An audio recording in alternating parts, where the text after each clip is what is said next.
A'udzu billahi minasyaitonir rajim. Bismillahirrahmanirrahim. Wattaba'u ma tatlu asyayatin 'ala mulki Sulaiman wa ma kafara Sulaimanu walakinna asyayatina kafaru yu'allimuna an-nasa as-sihra wa ma unzila 'alal malakaini bi Babila Harut wa Marut wa ma yu'allimani min ahadin hatta yaqula innama nahnu fitnatun fala takfur wa yata'allamuna minhuma ma yufarriquna bihi bainal mar'i wa zawjihi wa ma hum bidarrina bihi min ahadin illa biidznillah wa yata'allamuna ma yadurruhum wa la yanfa'uhum wa laqad 'alimu laman ishtarahu ma lahu fil akhirati min khalaq wa la bi'sa ma syaraw bihi anfusahum law kanu ya'lam. Dan mereka mengikuti apa yang dibacakan syaitan pada zaman kerajaan Sulaiman. Dan tidaklah Sulaiman kufur, akan tetapi setan-setan itulah yang kafir. Mereka mengajarkan manusia tentang sihir, dan tidaklah diturunkan kepada dua malaikat di Babil Harut dan Marut, dan tidaklah keduanya mengajarkan, dan tidaklah salah satu dari keduanya mengajarkan sampai berkata, sesungguhnya kami adalah fitnah bagi kalian, maka jangan kufur. Maka mereka pun mempelajari dari keduanya apa yang bisa memisahkan antara suami istri, dan tidaklah mereka mendatangkan madarat terhadap siapapun kecuali karena izin Allah, dan mereka sedang mempelajari apa yang memadaratkan mereka dan tidak mendatangkan manfaat bagi mereka, dan sungguh mereka mengetahui barang siapa yang menjual hartanya dengan sihir, di akhirat dia tidak mendapatkan sedikit pun bagian, dan sungguh buruk apa yang mereka jual belikan terhadap diri mereka, laukanu ya'lamun, kalau seandainya mereka paham dan mengetahui tentang hakikat sihir. Taib. Ayat ini bicara tentang sejarah sihir. Ada dua sebab nuzul kenapa ayat ini turun. Asbab nuzul yang pertama, ketika Nabi SAW berada di Madinah, artinya setelah hijrah, orang-orang Yahudi datang kepada Nabi SAW bertanya tentang hakikat sihir. Apa itu sihir?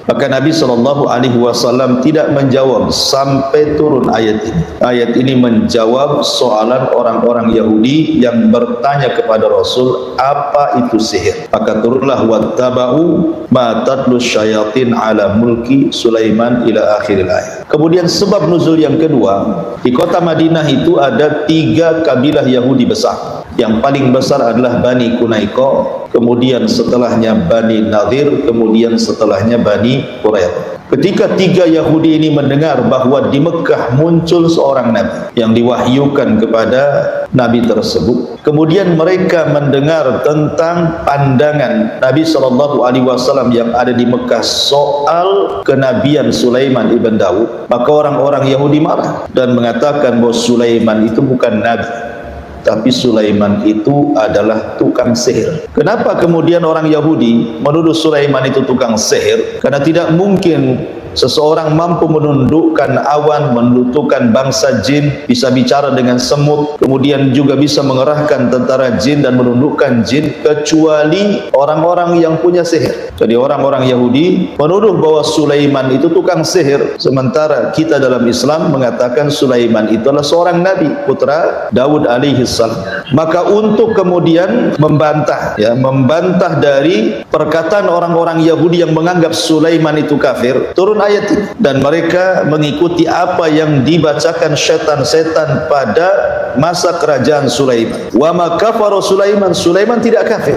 Artinya Sulaiman tidak mengajarkan sihir. Dari sini kita katakan bahwa sihir itu kekafiran, karena Allah membahasakan wa ma kafara Sulaiman. Sulaiman tidak kafir, artinya Sulaiman tidak mengajarkan sihir yang kemudian menjadi kafir. Tetapi setan-setan itulah yang kafir, yang mengajarkan manusia terhadap sihir. Ini sebab nuzul yang kedua. Ada juga tambahan dari para ulama bahwa orang-orang Yahudi Madinah itu mereka sangat benci benci dengan Rasul dan para sahabat. Mereka sangat membencinya, apalagi dengan perkembangan Islam yang begitu pesat di kota Madinah. Jadi ketika mereka bertanya sesuatu, kemudian Nabi SAW menjawabnya dan benar jawabannya. Kemudian orang Yahudi mengatakan, siapa yang menurunkan wahyu? Malaikat siapa yang menurunkan wahyu? Kemudian Nabi SAW mengatakan Jibril. Sejak itulah kemudian mereka mencaci maki Jibril, bahkan mencaci maki Mikail, dan menuduh kedua malaikat ini yang mengajarkan sihir. Makanya di sini Allah mengatakan wa ma unzila 'alal malakaini. Ma di sini bukan mausul tetapi nafi, dan tidaklah diturunkan kepada dua malaikat, maksudnya Jibril dan Mikail, untuk mengajarkan sihir. Ada juga yang berpendapat seperti itu. Intinya bahwa ayat ini menjelaskan tentang sejarah sihir. Baik, kita akan masuk pada tafsir.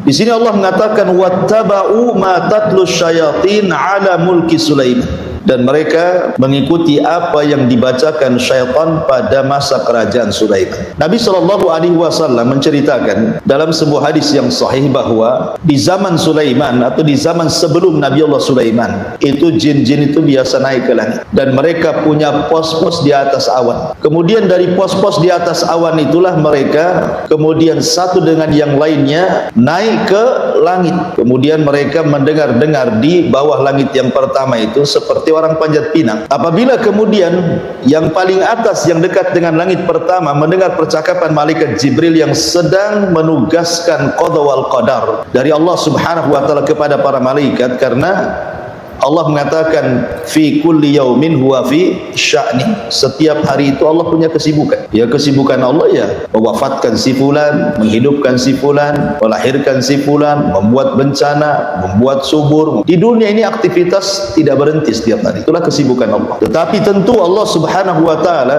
ketika menghendaki sesuatu di bumi itu diutus tentaranya. Lah tentaranya itu para malaikat. Malaikatlah yang menurunkan hujan, menumbuhkan, menghidupkan, mematikan, dan begitu seterusnya atas perintah Allah. Lah yang pertama kali diperintahkan adalah Jibril untuk disampaikan tugas-tugas itu kepada para malaikat di langit pertama. Lah saat Jibril itu menugaskan tiap-tiap malaikat untuk melakukan sebuah kejadian di bumi, disitulah jin-jin yang dekat dengan langit yang pertama terkadang mendengar percakapan antar malaikat itu. Apabila mendapatkan satu kalimat, kemudian disampaikan kepada jin yang di bawahnya, kemudian disampaikan kepada jin yang di bawahnya lagi, dan begitu seterusnya sampai kepada pos jin yang ada di atas awan. Lah jin yang paling bawah yang ada di pos itulah yang kemudian turun ke bumi, kemudian menjual perkataan itu ke para normal, para peramal, para dukun, dan begitu seterusnya. Lah di zaman sebelum Sulaiman tersebar sihir di mana-mana. Tentu yang mengajarkan sihir itu syaitan kepada para dukun yang ada di bumi. Jadi sihir itu di Babil, di Irak itu luar biasa, menyebar sangat pesat sekali. Kenapa demikian? Karena langit itu baru dicegah, tidak boleh ada satupun jin yang mencuri dengar itu hanya ketika di zaman Nabi diutus. Artinya sebelum Nabi diutus, walaupun diutus para Nabi, jin itu masih bisa ke langit mencuri dengar gitu ya. Tetapi setelah Nabi SAW diutus, Allah Subhanahu wa taala fungsikan bintang untuk melempari setan yang ada di atas awan itu. Terkadang setan itu belum sampai ke atas, kemudian disambar oleh meteor-meteor dan mati. Terkadang sempat mendengar, kemudian tersambar meteor, tapi kalimatnya sudah disampaikan kepada jin yang di bawah. Tetapi di zaman Rasul murni langit itu terjaga, tidak ada satupun jin yang naik ke langit, karena setiap mereka naik pasti akan mati, sambar dengan bola-bola api dari meteor itu. Sehingga kemudian iblis merasa ada masalah dengan langit, sehingga kemudian iblis mengerahkan anak buahnya untuk mencari tahu ada apa, kenapa langit tidak bisa ditembus. Di sini ada cerita namanya jin Nasidin. Ada 7 jin atau 8 jin itu ketika mencari kabar tentang ada apa dengan langit, nyasar pula di kebun kurma. Ketika itu Rasulullah SAW baru pulang dari Taif dan ditolak dakwanya, diusir dari Taif. Kemudian singgah di Wadi Nakhlah, lembah kurma, lembah pohon kurma miliknya Utbah dan Syaibah dan Utbah, keduanya putra Mughirah. Jadi Nabi SAW sholat subuh di situ, kemudian jin-jin ini mendengarkan bacaan Al-Quran dan beriman, sehingga Allah Subhanahu Wa Taala gambarkan dalam surah jin sendiri, qul uhiya ilayya annahu istama'a nafarun minal jinni faqalu inna sami'na qur'anan ajab. Turun ayat ini, bahkan satu surat menjelaskan tentang masalah jin. Kemudian jin-jin ini pulang menjadi dai dan berdakwah di kalangan jin di Yaman. Akhirnya banyak ribuan masuk Islam jin-jin. Yang ingin saya ceritakan bahwa di zaman Nabi Sulaiman langit itu tidak dijaga. Jadi masih bisa jin-jin naik, sehingga perdukunan dunia, perdukunan, sihir dan yang semacamnya itu menyebar di Irak, di Babil. Lah rusak-rusaknya Babil Irak ini dengan dunia perdukunan, diutuslah kepada mereka Nabi Sulaiman untuk memberantas kesyirikan. Karena tugas para nabi yang pertama kali adalah mengajak manusia untuk bertauhid. Sebagaimana di zaman Nabi Nuh alaihi salatu wasalam diutus kepada kaum yang menyekutukan Allah, menyembah patung Wad, Yaghus, Ya'uq, Nasar gitu ya, tersebar kesyirikan di zaman Nabi Nuh, diutus kepada mereka Nuh. Tetapi di zaman Nabi Sulaiman berbeda pula gitu. Jadi yang tersebar itu justru kesyirikan dalam bab sihir. Jadi banyak dukun-dukun, banyak orang datang ke dukun, percaya tangkal, percaya sihir, semuanya ada di zaman Babil Irak ini. Makanya diutus kepada mereka Nabi Sulaiman untuk memberantas dunia sihir ini. Dalam riwayat Abdullah ibn Abbas radhiyallahu anhuma, ya, bahwa Nabi Allah Sulaiman itu punya sekretaris namanya Asif ibn Barkhiyah. Asif ibn Barkhiyah, tukang catatnya Sulaiman. Lah Nabi Allah Sulaiman mengutus Asif ibn Barkhiyah ini untuk mencari tukang-tukang sihir. Ya, kalau mereka tidak menyerahkan buku-buku sihir mereka bunuh. Kemudian mereka suruh bertobat. Akhirnya kemudian Asif ibn Barkhiyah ini dibekali tentara-tentara yang digerakkan Sulaiman mencari siapapun tukang sihir yang ada di Babil. Sehingga tidak ada satupun tukang sihir yang berani kepada Nabi Allah Sulaiman. Apalagi Nabi Sulaiman diberikan mukjizat yang tidak diberikan kepada para nabi sesudah dan sebelumnya. Bisa menundukkan jin, bisa menundukkan awan, bisa menundukkan angin, bisa menundukkan binatang-binatang, segala sesuatu atas kehendak Allah bisa ditundukkan. Akhirnya kemudian tukang-tukang sihir kan takut. Makanya Asif ibn Barkhiyah kemudian mengumpulkan kitab-kitab tukang-tukang sihir itu. Kemudian oleh Sulaiman diletakkan di sebuah kotak dan dipendam di bawah singgasananya. Lah Nabi Sulaiman mengancam siapapun maniqtaraba minal jin, siapapun dari kalangan jin yang berani-berani mencuri kotak yang berisi tentang buku-buku tukang sihir ini, maka ku jamin dia terbakar. Tetapi siapapun dari kalangan manusia yang mengambilnya pasti kubur.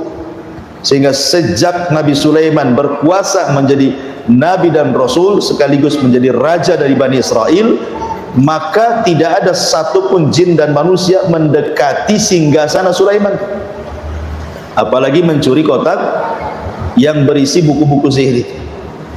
Sejak itulah maka tidak ada lagi sihir, tidak ada lagi dunia perdukunan. Nabi Sulaiman berhasil memberantas seluruh dunia perdukunan, dunia sihir, dunia bomo dan yang semacam. Bersihlah bumi dari kesyirikan sihir. Lah setelah Allah Subhanahu wa taala takdirkan Nabi Allah Sulaiman meninggal dunia di atas kursi singgasananya, bahkan saat meninggal dunia jin tidak tahu, karena jin itu tidak tahu yang gaib kan gitu. Jadi Sulaiman itu ketahuannya meninggal itu setelah singgasananya roboh dimakan rayap. Baru jin-jin itu mengakui gitu ya, kalau dari dulu tahu Sulaiman mati katanya, ngapain kita sibuk-sibuk kerja, terhina kita di hadapan Sulaiman. Karena jin takut dengan Sulaiman, terpaksa mereka kerja, kalau enggak dihukum kan itu ya.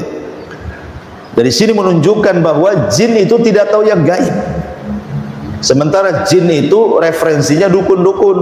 Lah kalau jinnya saja rujukannya tidak tahu yang gaib, berarti dukun tidak tahu yang gaib, lebih parah gitu ya.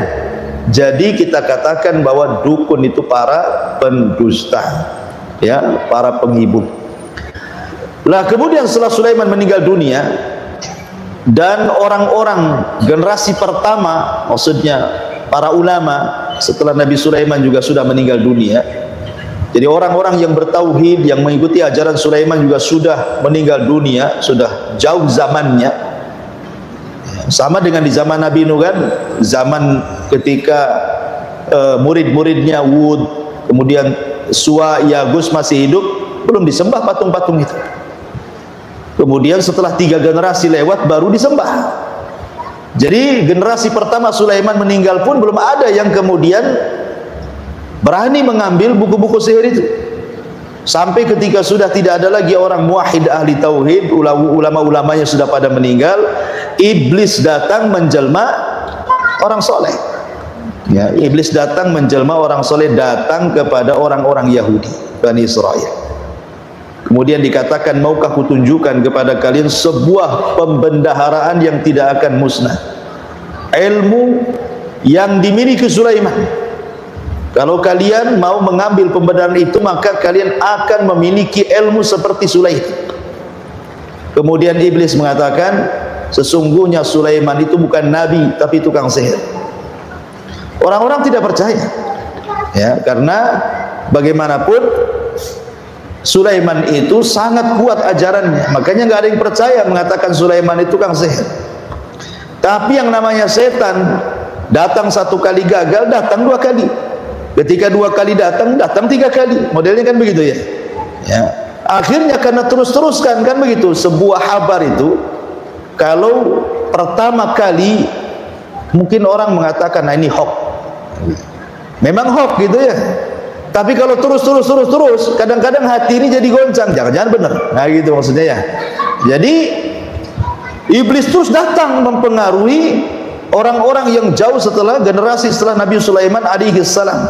Akhirnya lambat laun mereka yakin bahwa Sulaiman itu tukang sihir. Akhirnya orang-orang jahat di antara mereka kemudian berusaha untuk menggambil pembendaharaan yang di bawah singgasana Sulaiman. Maksudnya kotak yang berisi buku-buku sihir itu, dan berhasil diambil.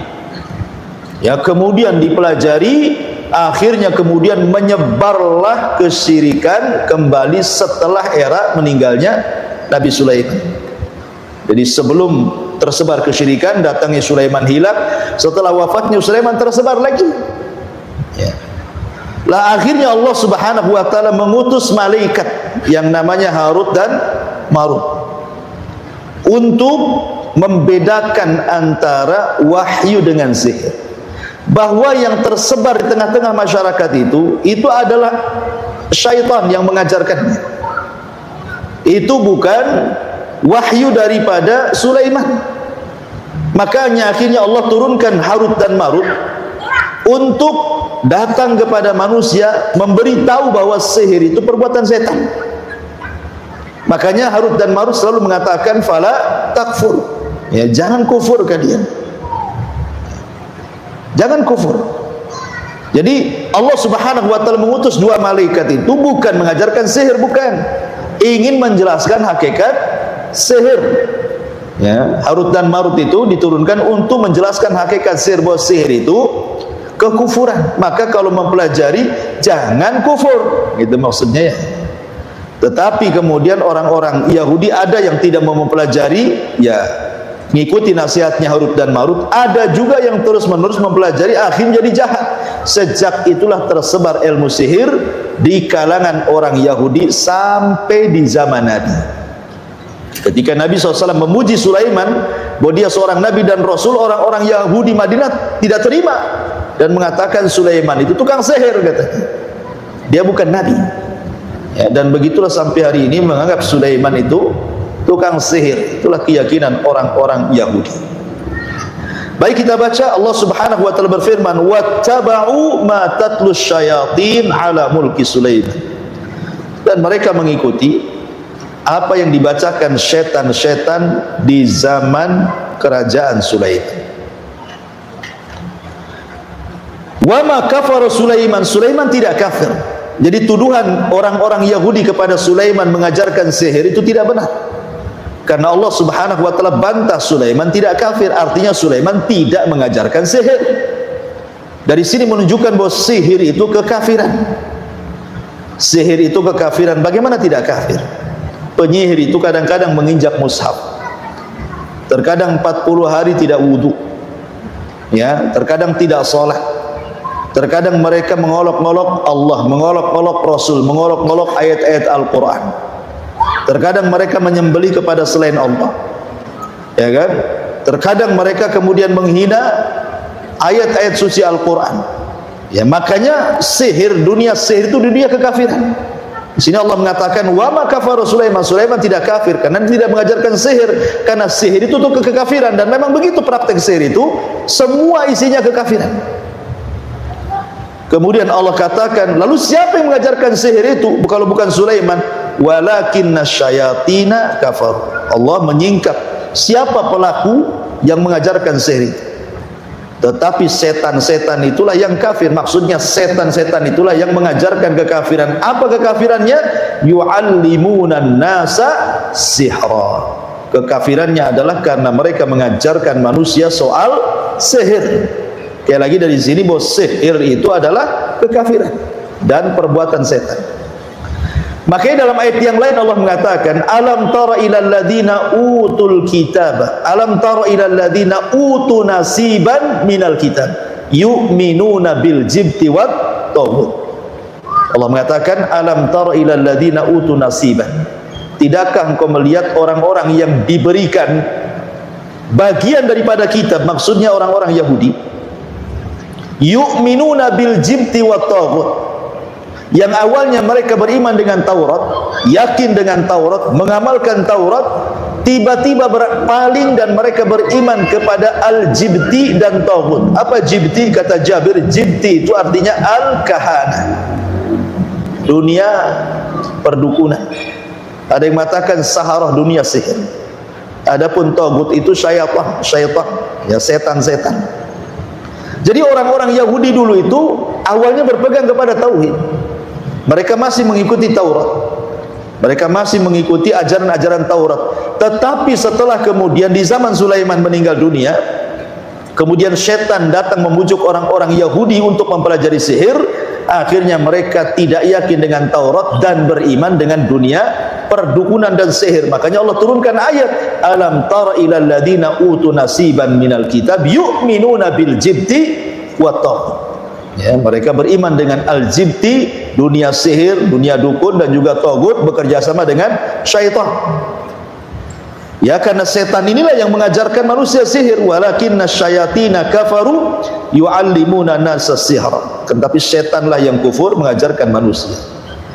Wama, ada sebagian ulama mengatakan ma di sini ma mausul. Kalau ma mausul artinya adalah apa-apa dan apa-apa gitu ya. Unzila yang diturunkan kepada dua malaikat. Tetapi yang rajih wallahu a'lam ma di sini bukan mausul tetapi nafi, artinya tidak. Ma di sini artinya tidak, wama dan tidaklah gitu artinya. Bukan dan apa-apa ya. Wama dan tidaklah unzila alal malakaini, diturunkan kepada dua malaikat untuk mengajarkan sihir, mengajarkan kekufuran, tidak. Malaikat itu tidak diturunkan untuk mengajarkan kekufuran, untuk mengajarkan sihir, untuk mengajarkan kesyirikan, tidak. Bahkan mereka yang kemudian mengatakan kepada manusia jangan kufur, ya, jangan kemudian mempelajari sihir. Mereka lah yang menyingkap hakikat sihir itu. Di Babil Harut wa Marut, di Babil Harut dan Marut. Terjadi silang pendapat siapa Harut dan Marut di sini. Ada tiga pendapat. Ada yang mengatakan Harut dan Marut itu adalah manusia. Saking solehnya, makanya disebut malakai ini, dua malaikat. Jadi iblis itu datang kepada Harut dan Marut, merayu agar Harut dan Marut mengambil kotak di bawah singgasana Sulaiman. Kemudian Harut dan Marut pun mengikuti kemauan iblis, diambilnya kotak di bawah singgasana Sulaiman karena kata iblis itu adalah ilmu yang dimiliki Sulaiman. Akhirnya dipelajari oleh Harut dan Marut. Setelah tahu, kemudian setiap ada orang yang belajar kepada Harut dan Marut mengatakan, jangan, ini sihir, kalian bisa kufur, kan itu ya. Tetapi ada juga yang maksa kemudian belajar kepada Harut dan Marut tentang sihir. Ini satu pendapat bahwa Harut dan Marut itu adalah manusia. Alasan mereka kalau dikatakan malaikat, mustahil malaikat mengajarkan sihir. Kemudian yang kedua, Harut dan Marut itu artinya jin. Ya, jin-jin itulah yang disebut dengan Harut dan Marut. Jin-jin yang jahat, yang hendak menyesatkan manusia dengan mengajarkan kepada manusia tentang sihir. Kemudian pendapat yang ketiga, Harut dan Marut itu malaikat. Dan ini juga yang dikuatkan oleh Syekh Shalih Fauzan dan juga yang lainnya. Lalu kenapa Allah Subhanahu wa taala turunkan malaikat untuk mengajarkan sihir? Bukan mengajarkan sihir, tidak. Karena malaikat ini mengatakan kepada orang-orang yang hendak belajar itu, jangan kalian kufur. Jadi diturunkan dua malaikat itu untuk ibtilah, untuk ujian kepada manusia. Jadi sengaja diturunkan Harut dan Marut itu. Jadi manusia diuji keimanan mereka. Ya, mereka mau bertahan dengan ajaran Taurat ataukah mereka mau berpaling dari Taurat menjadi ajaran kesyirikan dengan mempelajari sihir kepada Harut dan Marut. Jadi Harut dan Marut diturunkan itu hanya untuk ujian. Bukan untuk mengajarkan sihir, tidak, hanya untuk ujian manusia gitu ya. Apakah mereka tetap di atas tauhid ataukah mereka bergoyang tauhidnya? Karena manusia itu kan harus diuji keimanannya. Ya, untuk mengetahui ini keimanannya kokoh, ini enggak kokoh, ini sabar, ini benar, kan diuji. Macam mana cara ujinya kan gitu? Diuji ya dengan dikirimnya Harut dan Marut di sini.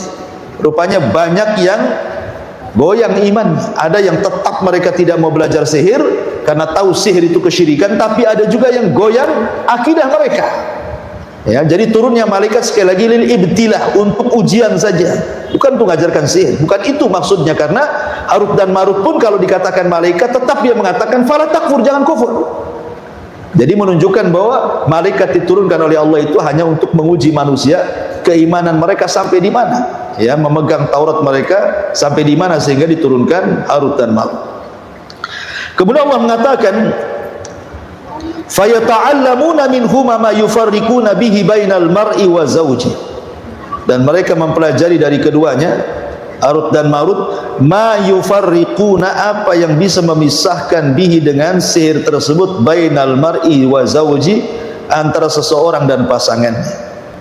Dari sini menunjukkan bahwa sihir itu kebanyakan adalah ditujukan kepada keluarga. Dari sini juga sihir yang ditujukan kepada sebuah keluarga itu terbagi menjadi dua.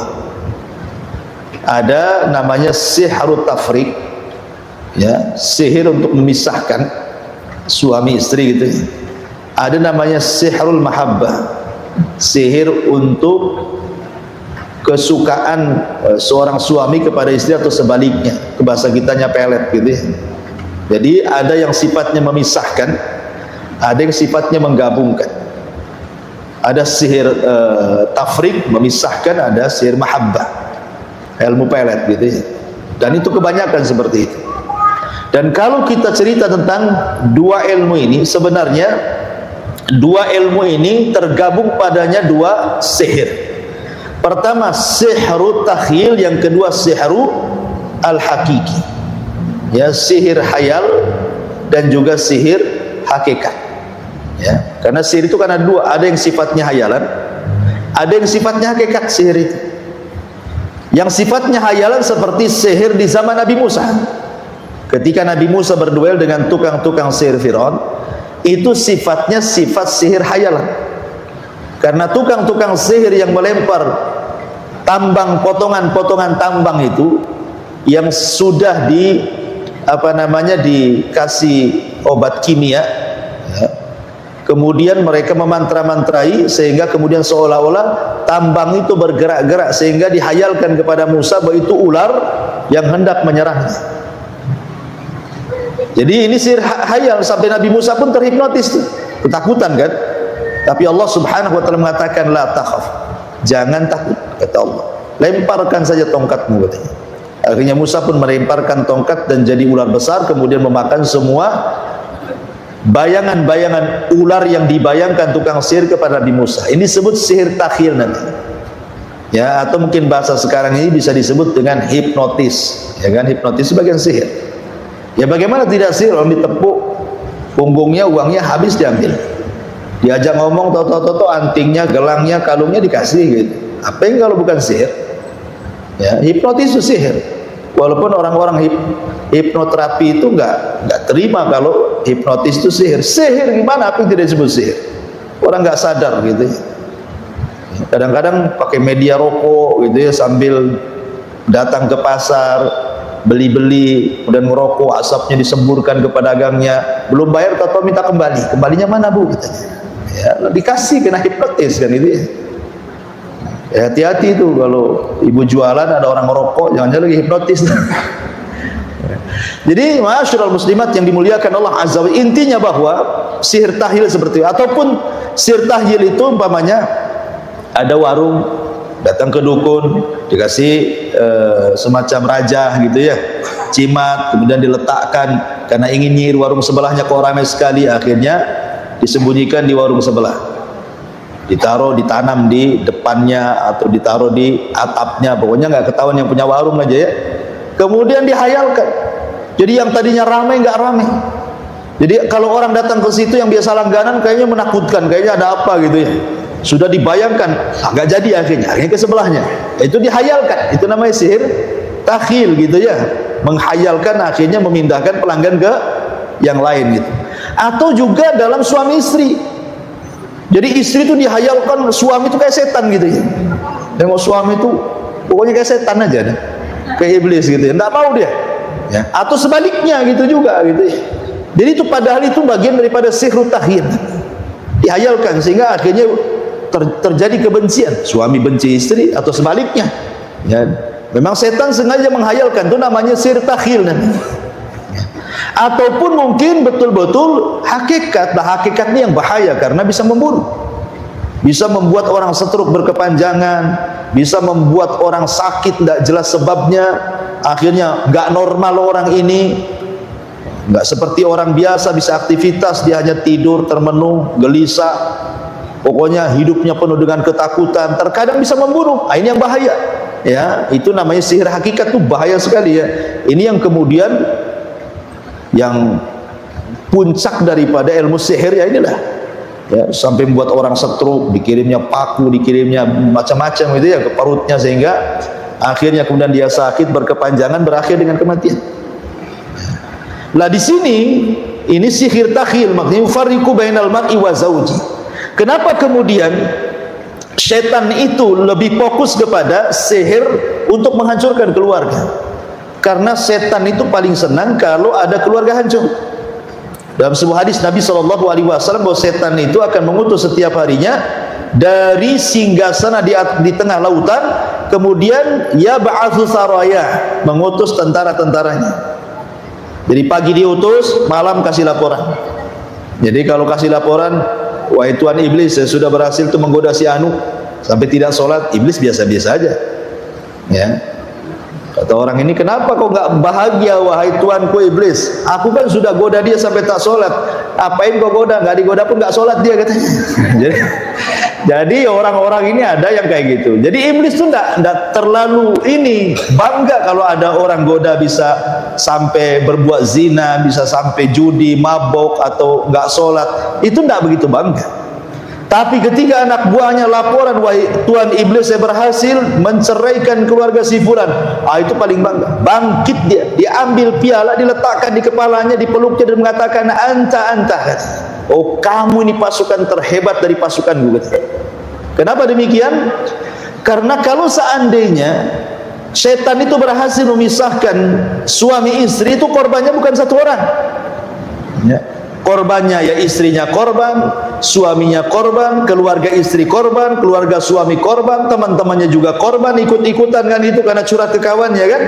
Kemudian anak-anaknya juga jadi korban. Terkadang anak-anaknya betul-betul ditelantarkan.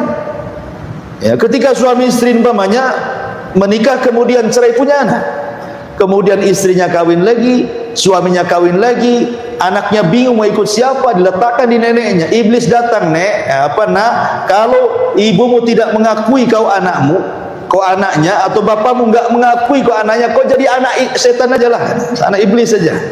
Jadi yang merawat iblis sejadinya. Itu maksudnya. Makanya banyak akhirnya anak-anak hasil dari perceraian kalau enggak bertanggung jawab keduanya jadi anak setan jadinya tuh. Karena jadi anak angkat setan kan jadinya. Dari situlah makanya setan suka. Ya.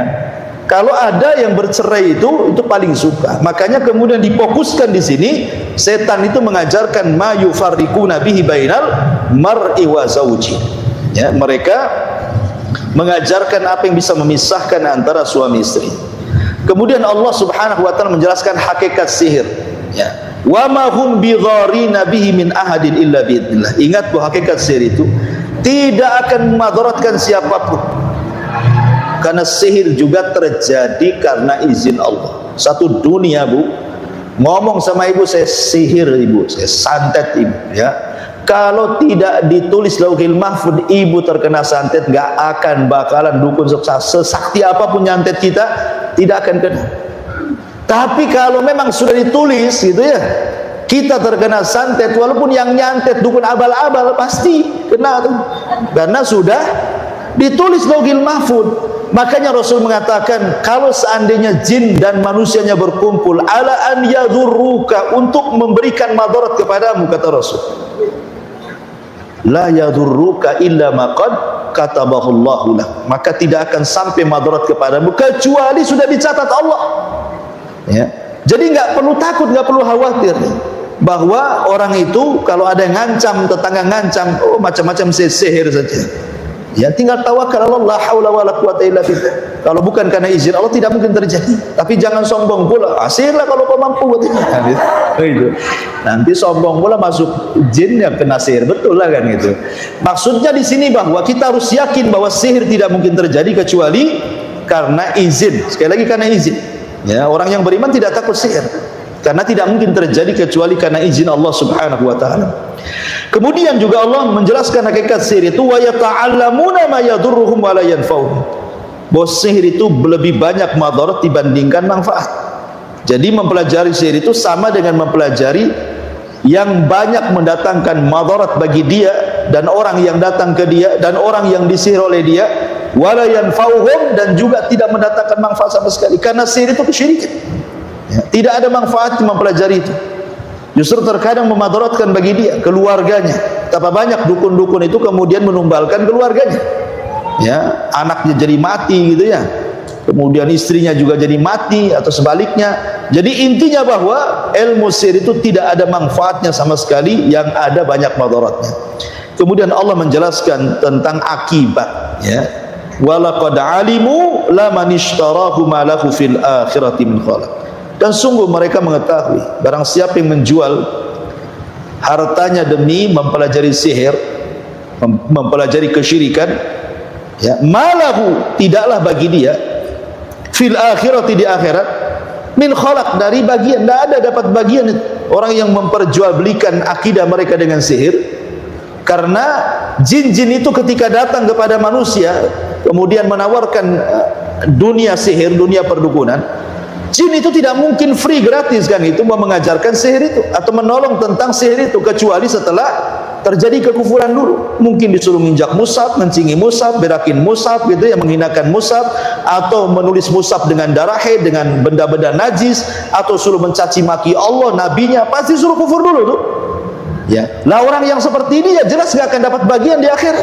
Karena Al-Quran dihinakan, Allah dihinakan, Rasul dihinakan. Walaqad alimu laman ishtara, maka mereka mengetahui sungguh orang yang memperjualbelikan akidah mereka dengan sihir, malahu, bagi dia, tidaklah bagi dia fil akhirat, tidak akhirat, min khalaq, akan dapat bagian sedikit pun dari jannah, dari sorga. Wala bi'sa ma syarau bihi, amat buruk apa yang mereka jual belikan anfusam, terhadap diri mereka, akidah dengan sihir gitu ya, tauhid dengan syirik. Laukanu ya'lamun, kalau mereka tahu akibat daripada sihir itu sendiri. Baik, masyarul muslimat yang dimuliakan Allah Azza wa Jalla, dari ayat ini kita tahu bahwa sejarah sihir itu tersebar di zaman memang sebelum zaman Nabi Sulaiman, tepatnya di sebuah negeri di Babilonia, di mana? Di Irak. Ada yang mengatakan bahwa yang pertama mempelajari sihir itu adalah Namrud. Ya, dalam kisah Israiliyat, tapi ya tidak ada dalam Quran Sunnah, tidak ada. Kalau Quran Sunnah yang menjelaskan tentang masalah ini saja, Harut dan Marut, dan kita tetap mengacu kepada Quran. Tapi ada juga sebagai wawasan bahwa dari keterangan Taurat ataupun keterangan kisah Israiliyat itu bahwa yang pertama kali mempelajari sihir adalah Namrud. Jadi Namrud itu ketika sedang mandi bersama dayang-dayangnya, datang iblis dalam bentuk pak tua yang bungkuk membawa tongkat. Kemudian mengatakan, ya Namrud, ya maukah kau menjadi penguasa dunia, ya lebih hebat dibandingkan bapak? Kata Namrud, ya Namrud waktu itu belum yakin gitu. Lalu apa syaratnya? Syaratnya kau bunuh bapakku. Nanti setelah itu ku ajarkan ilmu yang tidak pernah diajarkan kepada manusia untuk melanggengkan kekuasaan. Akhirnya kemudian Namrud marah sama kakek ini, sangka guyonan, akhirnya mau dibunuh, ya dibunuh kakek ini. Habis itu dibunuh semua dayang-dayang perempuan-perempuan di ruangan itu. Kemudian dengan marahnya dia masuk ke ruangan, rupanya ada kakek itu lagi hidup lagi, ya. Kemudian dia mengatakan, kau tidak bisa membunuhku. Dari situ Namrud yakin, bahwa ini bukan janji-janji hoak gitu ya. Akhirnya kemudian dibunuh bapaknya sama Namrud. Kemudian dibunuh bapaknya, dia datang ke sebuah tempat yang dijanjikan oleh iblis, itu diajarkan sihir. Disitulah maka kenapa kekuasaan Namrud langgeng, karena dia adalah penyihir, makanya dia ngaku Tuhan. Ya, dengan dibantu oleh syaitan dan dia bisa sihir, kemudian dia ngaku Tuhan. Nah, diutus kepada Namrud Nabi Ibrahim.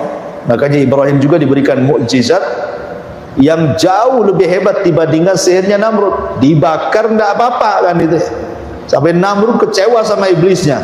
Loh, kenapa ada orang lebih sakti dari saya, katanya. Ya. Maka kemudian iblis merayu-rayu Namrud, itu sihir aja, itu sihir biasa itu tingkat anak-anak itu, katanya. Enggak usah ciut kamu kan. Jadi intinya ini kisah Israiliyat lah, enggak benar ya. Cuman memang tersebar kalau ibu baca di Google Map gitu ya. Biasanya kan kalau klik itu kan Mukidi itu siapa tuh yang di Google tuh kan ngasih tahu nanti kan di Google, kan segala sesuatu ada di Google itu. Klik apa saja keluar semuanya. Terkadang yang benar ya ada, yang nggak benar ada, yang hoax ada, ya macam-macam. Makanya harus dikasih tahu bahwa kalau ada kisah awal yang pertama kali mempelajari sihir Namrud kemudian dikisahkan tentang Israiliyat, ini nggak benar gitu ya. Ini hanya versi Israiliyah. Tapi versi Quran kembali kepada kisah Harut dan Marut. Ini yang lebih selamat, wallahu alam. Mungkin satu ayat dulu kita buat yang jawab saja, silakan.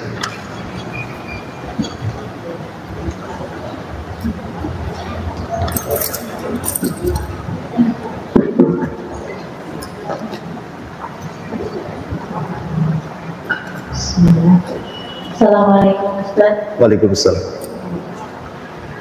Ingin bertanya, saya tahu sihir itu katanya datangnya tengah malam. Nah, bagaimana cara kita untuk berlindung dari sihir yang didatangkan tengah malam itu? Ya, alhamdulillah. Iya, kebanyakan, kan berarti siang tak ada, cuman kebanyakan beraksinya syaitan itu malam. Karena memang kekuatan sihir di malam hari itu menguat. Makanya Nabi Musa ketika ditantang duel oleh tukang-tukang sihir memberikan syarat. Syaratnya apa? Kalau kau mau duel denganku, duellah di waktu duha. Jadi Musa berduel di waktu duha karena tahu bahwa malam itu menguat kekuatan syaitan. Makanya Musa meminta untuk duel di waktu duha. Ya. Ketika kerajaan mengadakan pesta, kayak mungkin bahasa kitanya Agustusan gitu ya. Jadi kan dari mana-mana datang menyaksikan duelnya Musa dengan tukang-tukang sihir gitu. Jadi memang lebih ke malam hari.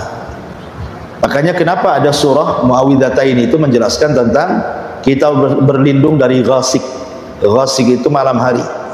idza waqab, apabila sudah gelap gulita. Nah, kenapa? Karena kekuatan sihir datang, kita berlindung dari ghasib, dari gelap gulita malam, karena setan itu menguat di malam hari. Makanya maksiat lebih banyak dilakukan di malam hari dibandingkan di siang hari. Maksiat apa saja ya lebih banyak dilakukan di malam hari dibandingkan di siang hari. Termasuk juga sihir yang dikirim itu juga di malam hari. Makanya Nabi SAW kemudian menganjurkan kita sebelum tidur untuk berwudu, ya, sebelum tidur untuk membaca 3 kul, dan juga ditambah dengan qul ya ayyuhal kafirun juga ya, qul huwallahu ahad, qul a'udzu birabbil falaq, qul a'udzu birabbin nas, dan qul ya ayyuhal kafirun. Kenapa juga dibaca qul ya ayyuhal kafirun? Karena qul ya ayyuhal kafirun menjelaskan tentang tauhid uluhiyah. Kalau al-ikhlas qul huwallahu ahad itu menjelaskan tentang rububiyah dan asma wa sifat. Ya, jadi kalau kita dua-dua baca berarti terpenuhi tauhidnya. Nah, tauhid rububiyah, asma wa sifat dan uluhiyah terpenuhi di 2 surah. Namanya surah Al-Ikhlas dan surah Qul ya ayyuhal kafirun. Makanya dua-dua surat ini disebut Al-Ikhlas. Kalau disebut surah Al-Ikhlas berarti 2. Ya, 1 Somad, suratus Somad, Qul huwallahu ahad, Allahus samad. Yang kedua Qul ya ayyuhal kafirun. Ini dua-duanya disebut surah Ikhlas. Karena surah Al-Kafirun menjelaskan hakikat tauhid uluhiyah, tentang peribadatan. Saya tidak akan menyembah apa yang kalian sembah. Ini bicara tentang uluhiyah. Tapi kalau Al-Ikhlas itu bicara tentang tauhidul ilmi, tentang pengetahuan tentang rububiyah dan nama-nama dan sifat bagi Allah. Makanya orang yang membaca 2 surat ini seolah-olah melepaskan diri dari kemunafikan. Ya, itu begitu kata para ulama. Intinya bahwa kenapa dalam sebelum tidur kita disuruh seperti itu, habis itu diusap-usap, ya kan, dari kepala sampai kaki, ya kan, 3 kali. Itu salah satu fungsinya untuk menghindarkan dari sihir tadi. Dan kalau kita kemudian mimpi buruk, karena mimpi buruk bagian daripada sihir. Orang yang ketika sudah doa kok masih juga mimpi gitu, yang nggak jelas, maka ada lagi caranya, dengan cara ta'awudz 3 kali meludah ke kiri, 3 kali, kemudian geser posisi tidur. Yang tadinya kepala di sini, nah ganti kepalanya di sini. Atau mungkin kalau yang punya suami ya gantian, bang, kamu sebelah sini, nah, diganti-ganti aja. Ya. Atau ibu yang ngalah di bawah kasur gitu, yang penting ganti posisi lah, ya, yang jangan di situ terus. Nah itu juga salah satu. Kemudian setelah bangun pun berzikir. Kenapa? Ya, kalau kita bangun berzikir untuk supaya menghilangkan ikatan setan yang ada di tengkuk. Karena kenapa kemudian setan itu bisa masuk ke badan? Karena ada pintunya, dan pintunya itu dari jin korin. Ya, kita ini kan setiap manusia ada korinnya. Jadi komunikasi jin yang dikirim tukang sihir berkomunikasi dengan jin korin. Jin korin yang ada pada badan kita. Lah kalau jin korin ini membukakan pintu lewat jalan darah, maka sihir itu akan masuk. Makanya kenapa seseorang itu harus banyak berdoa supaya juga mengalahkan jin korin yang ada dalam badan kita. Dengan doa-doa itu kan jin korin dia melemah dia, sehingga sihir tidak masuk. Tapi kalau tidurnya asal-asalan, ya jin korin pun makin kuat dan makin bekerja sama dia, sehingga masuk ke mimpi, masuk ke macam-macam, ngirim-ngirim penyakit dan begitu seterusnya. Ya itu mungkin yang paling jelas ya kalau bicara malam hari. Yang secara umum ya kalau kita mau melanggengkan zikir pagi dan petang saja sebenarnya sudah cukup itu. Ya, dan ayat ini juga ayat yang luar biasa yang kita bahas di 102 ini. Sebab kalau dibacakan kepada orang yang kesurupan, pasti jinnya mati. Karena ini ayat bicara tentang hakikat sihir. Ayat ini bicara tentang menyingkap apa itu sihir, apa yang dilakukan setan itu. Makanya kalau orang meruqyah selalu baca ayat ini. Ya wattaba'u ma tatlu syayatin ala mulki Sulaiman, karena ini hakikat menyingkap hakikat sihir. Makanya jin paling takut dengan ayat itu. Jadi caranya seperti itu. Dan jangan lupa juga biasakan membaca Al-Qur'an, ya kan? Karena rumah yang tidak dibacakan Quran seperti rumah roboh, ya. Dan seperti kuburan yang tidak ada suara. Kata Rasulullah, taj'alu buyutakum maqabir. Jangan kau jadikan rumah kalian seperti kuburan. Dan jangan menggantungkan sesuatu yang bisa mengundang syaitan, gambar-gambar yang bernyawa, patung-patung dan begitu seterusnya, kan itu kalau bisa dihilangkan dari rumah itu. supaya malaikat rahmat turun ke rumah kita ya. Jangan pelihara anjing, ngapain anjing dipelihara? Ya. Wallahu a'lam. Ya, dengan pertanyaan Ustaz, media sihir itu kan selalu menggunakan buku. Nah, bagaimana ketika orang yang terkena sihir, dia sudah diruqyah dan dia juga sudah meruqyah dirinya sendiri, tapi bukunya itu belum ketemu. Apakah selagi bukunya itu belum ketemu, maka pengaruh sihir itu masih tetap akan melekat kepada orang tersebut? Nah, ya, alhamdulillah. Sihir itu tidak mesti pakai buku. Sihir itu tidak mesti pakai buku. Tetapi ada juga yang menggunakan media buku. Ya, sihir itu kan macam-macam. Ada yang pakai obat kimia gitu ya, racikan-racikan obat. Ada juga yang pakai mantra-mantra gitu ya, hipnotis dan yang lain, itu nggak pakai buku. Tapi memang sihir yang paling ganas itu kalau menggunakan buku, itu yang paling ganas. Karenanya Allah Subhanahu wa taala mengatakan min syarri nafatsati fil uqad. Nafasat itu artinya tiupan-tiupan yang sedikit ada ludah yang keluar, disebut nafsun. Makanya dalam bahasa Arab itu ada namanya taflun, nafsun, nafkhun. Nah, ya. Kalau nafkhun itu hanya niup saja, itu namanya nafkhun. Kalau taflun itu meludah tanpa ada angin. Tapi kalau nafsun itu meludah ada anginnya, nah, sambil keluar ludahnya. Angin plus ludah itu disebut nafsun namanya. Makanya nafasati fil uqad artinya tukang-tukang sihir yang meniup-niupkan pukulnya dengan angin dan ludahnya di situ ya. Itulah orang-orang sihir. Sambil mantra-mantra ditiupkan gitu ya. Nafasati fil uqad. Uqad itu artinya sebukul dalam bahasa Arab. Uqad itu pengikat ya. Dan uqad itu bisa terjadi kalau terdukung oleh 3 perkara. Ingat, bukul itu, uqad itu terjadi kalau didukung 3 perkara. 1 dari pihak penyihir, 2 dari pihak orang yang disihir, 3 dari setan yang membantu tukang sihir. Kalau 3-tiganya dukung, terjadi sihir ya. Pertama dari tukang sihir, memang ada azab kuat untuk menyihir. Dia memang betul-betul ada roh jahat di dalamnya untuk menyakiti orang. Karena harus ada niat, ya kan? Kan begitu kejahatan itu ya. Bukan hanya ada niat pelakunya, tapi ada kesempatan, katanya. Waspadalah. Jadi saya ulangi bahwa harus ada niat yang kuat untuk menyihir orang. Kemudian yang kedua dari pihak setan yang akan membantu. Ya, harus terjadi komunikasi yang baik, kerjasama yang baik. Dengan cara apa? Siap kufur, sehingga makin kufur makin ditolong sama setan kan. Kemudian dari pihak orang yang disihir memang lalai, jarang baca Quran, jarang berzikir gitu kan, jarang sholat orangnya kan. Pokoknya lalai dia ya, sama sekali tidak beribadah kepada Allah. Kalau 3 uqad ini bersatu, ini pasti terjadi sihir. Jadi bukul itu akan terjadi kalau terdiri dari 3 unsur ini ya. Tapi kalau salah satunya tidak terjadi, 3 unsur, tidak akan terjadi sihir. Tidak akan terjadi sihir kecuali karena izin Allah. Pamannya orang ini orang soleh, memang betul-betul dia jaga zikir pagi petang. Ini tukang sihir mau nyihir dia, tidak bisa. Udah pakai bukul macam-macam, tidak bisa. Kecuali memang sudah takdirnya ya dia terkena. Tapi belum takdir nggak akan bisa. Kenapa? Karena dia sudah membentengi dirinya.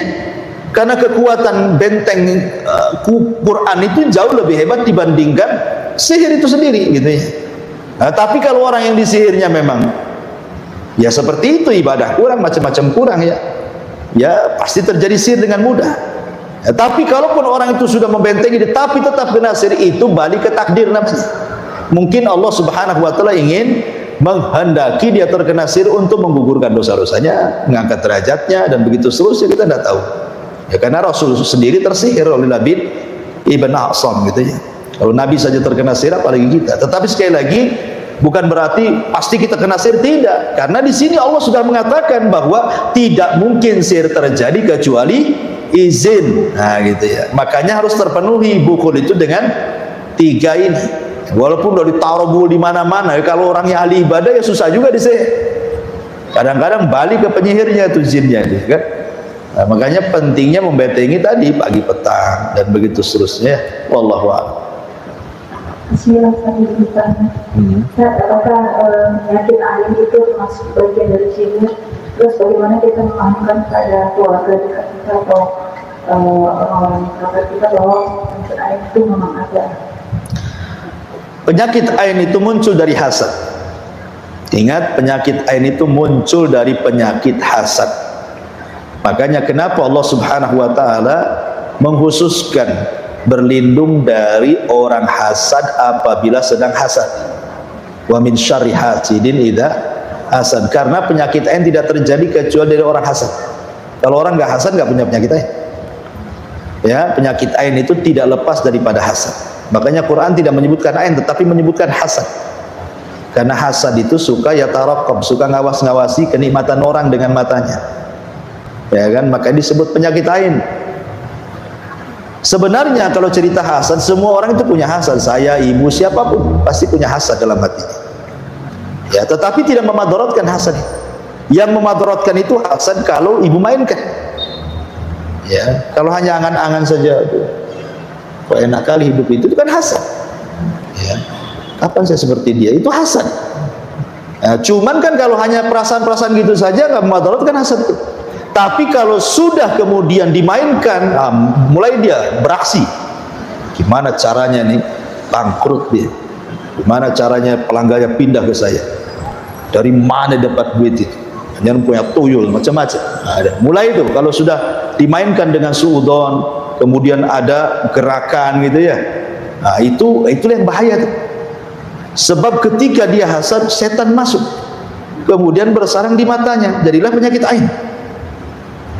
Makanya kenapa kemudian disarankan oleh para ulama kalau mendapatkan nikmat dari Allah, apapun nikmatnya, ibu dapat suami soleh, ibu dapat anak soleh soleha, ibu dapat kendaraan mobil bagus, ibu baru beli rumah, ibu baru beli kebun, apa sajalah nikmat itu.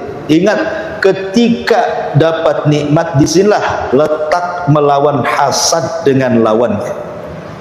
Kalau melawan hasad itu cari lawan yang seimbang. Ya, hasad itu menghilangkan nikmat. Berarti kita harus mencari sebab untuk melanggengkan nikmat. Apa itu? Berkah. Maka jangan lupa doa berkah. Umpamanya baru beli mobil, ya Allah berkahi mobil saya. Kita punya anak-anak kecil, ya Allah mudah-mudahan anak saya ya berkah. Tabarakallah, gitu ya, bahasa Arabnya gitu ya. Masya Allah, tabarakallah, gitu. Jadi biasakan berdoa berkah. Karena berkah itu lawan hasad. Berkah itu nambah nikmat, hasad itu ngilangin nikmat. Makanya kalau mendapatkan nikmat, doa berkah, minta supaya diberkahi. Nah, supaya orang-orang yang punya ain di matanya itu nggak fungsi, udah dilawan dengan lawannya. Ya. Kemudian yang kedua, orang yang hasad yang punya penyakit ain itu tidak tahu mana satu orangnya. Kita tidak bisa mendeteksi. Oh si Anu, kenapa? Matanya merah, lagi sakit mata. Ya tidak bisa lah bilang penyakit ain. Ya betul penyakit mata, tapi dari unsur medis, bukan sihir. Ya kan? Nggak bisa kita deteksi tetangga mana satu, kawan mana satu, belakang, depan, samping, kiri, kanan. Kita tidak tahu orang hasad itu, karena hasad itu penyakit hati. Karena kita tidak tahu musuh kita mana satu. Kalau musuhnya nampak kan enak saja, itu hasad sama saya pindah perumahan, selesai kan itu. Ya. Atau kita nasihati gitu. Tetapi karena tidak tahu orang hasad itu, makanya yang bisa melawan hasad itu hanya Allah. Maka minta kekuatan kepada Allah, la haula wala quwata illa billah. Seperti kisah siapa? Kisah pemilik dua kebun itu. Kalau seandainya engkau mengatakan sebelum masuk kebunmu, la haula wala quwata illa billah, tidak ada daya dan kekuatan milik Allah, tidak akan hancur kebun. Ya. Makanya jangan lupa gitu ya, meminta pertolongan kepada Allah supaya Allah binasakan orang-orang yang hasad kepada kita. Ya. Maksudnya bukan dibinasakan dan dibunuh, bukan. Maksudnya jangan sampai kemudian hasad itu terkena kita gitu. Karena itu penyakit ain. Makanya sering kadang-kadang dicontohkan oleh para ulama itu, terkadang ibu mengadakan acara makan-makan kayak di rumah begitu, atau acara ya apalah rame-rame di rumah akikah atau apa gitu, ngundang orang rame. Ya, awal-awalnya biasa-biasa saja, datang dari mana-mana. Kan tidak tahu yang hasad satu yang mana tuh. Kalau ibu sudah ngundang orang itu, kepala orang itu beda-beda isinya bu, hati-hati. Namanya ngundang orang rame ya. Ya mau cadaran nggak cadaran sama saja, kepalanya kan beda-beda. Ya otaknya itu beda-beda. Ya, jadi karena kita tidak tahu nih otaknya yang datang kita undang itu beda-beda, disinilah pentingnya kita berdoa. Ya, supaya jangan sampai orang-orang yang kita undang itu ada yang membawa penyakit hasad dan penyakit ain. Ya, karena terkadang awalnya beres-beres saja di rumah, oh senang ketawa ke TV banyak orang kan. Setelah kemudian pada pergi makin stres itu. Tadinya ketawa jadi stres. Terkadang jadi bertengkar dengan suami. Terkadang anak bertengkar dengan anak-anaknya. Ya, aku tadi ketawa-ketawa kok sekarang jadi musuhan gitu kan. Boleh jadi ada yang hasad. Terkadang ada barang aja yang rusak di situ. Ya, ada barang yang rusak. Ini handphone baru beli, kenapa hang ini? Nah, jangan dilihat orang hasad kan ya. Jadi kita tidak tahu mana satu, makanya kalau ngundang orang, gitu, kita berdoa di situ. Saya berdoa, ya Allah, mudah-mudahan tamu-tamu ini tidak memudaratkan saya. Ya, jangan sampai ada orang hasad masuk ke rumah saya. Gitu. Jadi tetap dalam kondisi apapun minta pertolongan kepada Allah Azza wa Jalla. Dan ain itu ada, makanya kenapa kita harus berlindung dari penyakit ain. Salah satunya dengan membaca Qul a'udzu birabbil falaq, gitu ya. Karena di situ ada kalimat min syarri hasidin idza hasad. Wallahu a'lam. Ya, kita tadi kan dijelaskan bahwa setelah Rasul terakhir itu langit-langit dijaga. Nah, berarti tidak ada lagi setan-setan yang muncul di berita dari langit. Sementara sekarang itu kan banyak ustaz dukun-dukun. Itu gimana mekanismenya? Bukan bu, itu sampai Rasul wafat aja. Jadi mulai dari diutus, mulai dari lahir beliau sampai diutus, sampai kemudian wafat, langit dijaga.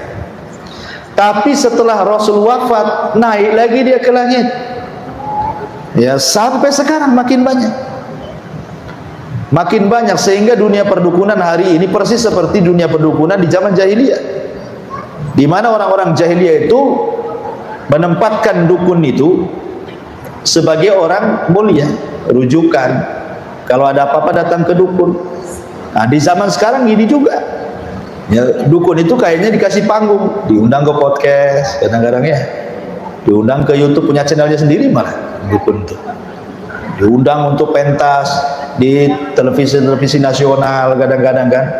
Yang lebih heran lagi, kita tahu kenapa dukun-dukun itu punya panggung dari buzzer-buzzer yang komen kan di bawah itu. Coba lihat tuh, namanya dukun siapa yang lagi viral tuh, tengok komennya, enggak semua menghujat. Ada juga yang takbir Allahu Akbar katanya. Apa yang dukun ditakbiri katanya kan? Maksud takbir itu kalau sholat jenazah tidak apa-apa, Allahu Akbar mati kamu gitu ya. Maksudnya sholat jenazah nggak apa-apa. Tapi kalau takbir memuji dia, subhanallah, mudah dikasih kesehatan, itu orang-orang yang nggak suka itu mereka iri. Apa ini ceritanya? Ya kan? Jadi kita tahu kenapa mereka itu masih punya hati dari ya kalau sekarang lebih mudah dideteksinya. Karena komen-komen di bawahnya itu. Kalau dulu kan nggak ada handphone, susah tuh mendeteksinya. Sekarang udah ada komen-komen, sudah jelas dukun ini dukun palsu gitu ya, artinya settingan. Ada juga sampai sekarang yang muji dia loh.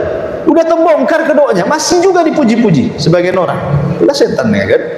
Jadi ya seperti itulah dukun itu sampai sekarang, dan sampai kiamat dukun-dukun akan menjadi para pengikut Dajjal karena penghulunya dukun ya Dajjal. Dajjal itu penghulu dukun. Artinya terjaganya langit sampai wafatnya Nabi saja. Ya sekarang naik lagi lah, makanya banyak orang menghayal zaman sekarang kan, para peramal itu. Wallahu a'lam. Ya. Kalau ditambahkan penjelasan tentang jin korin tadi, apakah dia ada pada kita itu ditugaskan, maksudnya sejak kapan ada pada kita dan sampai kapan dia bertugas? Jin korin itu sejak ibu lahir. Sejak ibu lahir, sejak saya lahir, siapapun, mau ulama, mau kiai, mau ustadz, mau orang biasa, mau pengusaha, semua ada jin korinnya. Nabi sendiri ada jin korinnya. Cuman Nabi mengatakan jin korinnya itu dalam riwayat fa aslam. Adapun jin korin diriku Fa aslam. Ada dua penafsiran para ulama hadis. Apa maksudnya fa aslam di sini? Ada yang mengatakan jin korinnya Nabi masuk Islam. Ya, aslam di sini artinya masuk Islam. Jadi satu-satunya jin korin yang masuk Islam adalah jin Nabi Muhammad SAW. Ada yang mengatakan tidak masuk Islam. Aslam di sini artinya tunduk. Ya, artinya jin korin Rasul itu satu-satunya jin korin yang tunduk kepada Nabi. Dia tetap kafir, tapi dia tunduk, tidak memadaratkan kepada Nabi. Tapi semua jin selain jin korin Nabi itu mereka menghembus-hembuskan. Makanya sudah saya katakan, dalam badan kita ini ada 4 unsur, yang 2 pengaruh negatif, yang 2 pengaruh positif, kan itu ya. Pengaruh negatif itu dari 2. Pertama dari hawa nafsu, yang kemudian dihembus-hembuskan sama jin korin. Itu 2 unsur negatif. Ya, jin menghembus-hembuskan hawa nafsu, suruh ammaratun bisu, berbuat jahat. Kalau unsur positif itu dari akal, dan korin dari kalangan malaikat. Kan korin 2, ada jin dan malaikat. Dan manusia juga ada 2, ada hawa nafsu, ada akal. Ya, jadi kalau akal dan malaikat mengalahkan hawa nafsu dan jin korin, maka kita akan stabil hidupnya. Tapi kalau terbalik, ya kan, maka kita akan jahat sejahat-jahatnya. Ya, itu korin. Dan itu sejak kapan jin korin ini kemudian berpisah? Ya sampai kita meninggal baru pisah. Lah jin korin ini setelah pisah dari orang yang dikorininya, tugasnya apa? Ya kembali kepada tugas dia, jin. Makanya terkadang ada orang yang sudah meninggal kemudian diisukan ke orang itu hidup lagi. Kamu tahu di mana? Iya, dia duduk di itu jembatan Ancol itu katanya. Ya kan? Ah, itu yang duduk di jembatan Ancol itu bukan yang mati. Yang mati itu ya tidak mungkin hidup lagi, jin korinnya. Karena yang bisa menyerupai orang yang mati bentuk rupa itu jin korin, karena dia kan hari-hari sama kita. Jadi dia tahu bentuk kita seperti apa, dia tasyakul seperti kita lebih mudah dibandingkan jin yang lain, gitu kan? Ya, karena tapi ingat, jin tasyakul jin itu bukan berarti kemudian unsurnya hilang kemudian berubah bentuk, tidak, bukan begitu. Jin itu tidak bisa merubah bentuk dirinya sendiri. Dia harus datang ke dukun dari kalangan jin. Jadi dukun dari kalangan jin itulah yang memantra-mantrai jin ini supaya tasyakul, sehingga manusia melihatnya seolah-olah dia dalam bentuk manusia, dalam bentuk anjing, dalam bentuk. Kalau jin sendiri tidak bisa merubah dalam bentuk ciptaan Allah, tidak bisa. Ya, jadi yang bisa, kenapa jin tasyakul itu bukan dia beralih bentuk dengan sesuka dia, tidak bisa. Dia datang ke dukun jin juga, tolong Pak dukun jin, bentuk saya seperti ini gitu maksudnya. Ya, karena tidak mungkin merubah ciptaan Allah, itu tidak mungkin. Siapa yang bisa merubah ciptaan Allah? Ya, jin tidak punya kekuatan untuk merubah ciptaan Allah. Hanya dukun jin itulah yang seolah-olah kemudian menyihir dengan sihir takhil, hayalan, seolah-olah jin ini beralih rupa. Terkadang jin ini diwarna-warnai. Ya, dikasih warna-warna, warna-warni jin ini. Untuk nakut-nakuti orang dikasih warna-warna, dikasih apa ya? Mungkin kan ada pewarna ya, ibu kan tahu pewarna bumbu itu kan mungkin ya. Kasih warna coklat, kasih warna. Jadi terkadang kalau ibu jalan di mana atau tuh kelebat, kalau kayak warna putih, warna apa, itu nakut-nakuti. Terkadang dikasih warna-warna tuh. Jadi kalau ketakutan ibu, ya kan, dasar penakut ibu kan, datang ke dapur, pas listrik pula mati gitu kan. Udah listrik mati, suami tak balik gitu ya. Petir di mana-mana, anjing tetangga menggonggong, habislah itu kan. Kemudian ke dapur, padahal itu kilatan petir itu. Kadang-kadang jin itu menyerupai kilatan petir kan, kelebat gitu kan di dapur. Langsung tak jadi kencing. Langsung diempet sampai subuh. Jadi kadang-kadang seperti itu, Bu. Nah, mereka diwarna-warnai. Jadi secara hakikat tidak bisa merubah. Cuman yang bisa merubah ya sihir takhil dari kalangan jin. Karena jin juga ada dukunnya sama seperti manusia.